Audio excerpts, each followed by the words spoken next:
तो पति पत्नी दोनों सोचने लगे ये जाता क्यों नहीं। तो बोले कुछ बहाना बनाओ तब ये जाएगा। तो क्या बहाना बनाए। तो बोले ज्वर जुकाम और पाहुन इनको एक उपाय लंगर दे देवतान की लौटी फेरी नहीं। उन्हें लंगर दे ज्वर बुखार और मेहमान अब भूखे राखो तो फिर अब चलो जाओ। तो मैं बोले तो ठीक है मैं बैठ जाऊंगा मेहमान के पास और तो भोजन की कहना भोजन की तुम कहना। तो पत्नी आई और वो बैठे पास में। तो पत्नी ने कहा सुनो आज शाम को क्या होना है।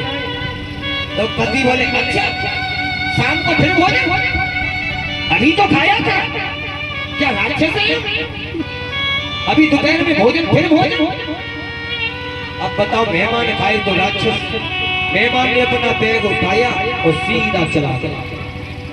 अब पति पत्नी बड़े प्रसन्न हुए देखो बहाने से काम और ये मेहमान चला गया। अच्छा कभी कभी बहाने से भी नहीं काम चलता। एक के घर मेहमान आया अब वो जाए नहीं। अब पति पत्नी दोनों कहीं कैसे जाए। तो बोले ऐसा करो कि झगड़ा कर लो। और उन पति पत्नी में कभी झगड़ा नहीं हुआ कभी। तो बोले तो झगड़ा कैसे करें। अरे झूठ मूठ का झगड़ा कर लो। तो अब पति पत्नी दोनों आंगन में मेहमान बैठा कमरा में। अब वो सुन रहा। अब पति कहने लगा अरे तुमने ये कर दिया वो कर दिया। और पत्नी बोली तुम तो ऐसे डांटते रहते हो। पति ने कुछ और कहा। पत्नी बोली जाओ आज हम शाम को भोजन ही नहीं बनाए। अब मेहमान ने अपना बैग उठाया कि अब यहाँ भोजन शाम का बन नहीं रहा तो अब चलने में भलाई। मेहमान चलने लगा। मेहमान घर से बाहर निकल गया। अब पति बोला अरे अब भगवान अब क्यों रो रही है।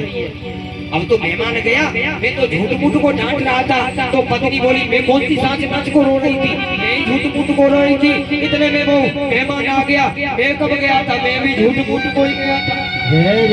तो कभी कभी बहाने से भी काम नहीं चलता। वृंदावन बिहारी लाल की। तो यहाँ बहाना बनाया सती ने।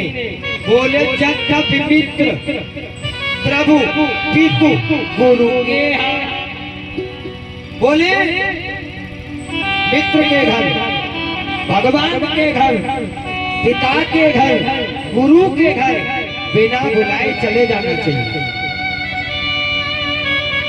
सती ने बहाना बनाया और बात ठीक है। तुम कह रही हो ठीक नहीं जाना चाहिए। हम भी कह रहे हैं चले जाना चाहिए। पिता के घर मित्र के घर भगवान के घर गुरु के घर बिना बुलाए जाना चाहिए। हम भी कह रहे हैं लेकिन कब जब कोई विरोध न माने तब। लेकिन तुम्हारे पिता तो हमसे विरोध मानते। सती एक हक भगवान ने बहुत समझाया नहीं मानी।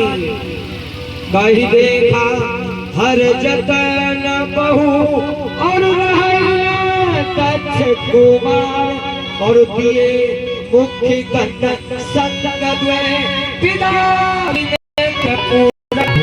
शिव जी ने विदा किया।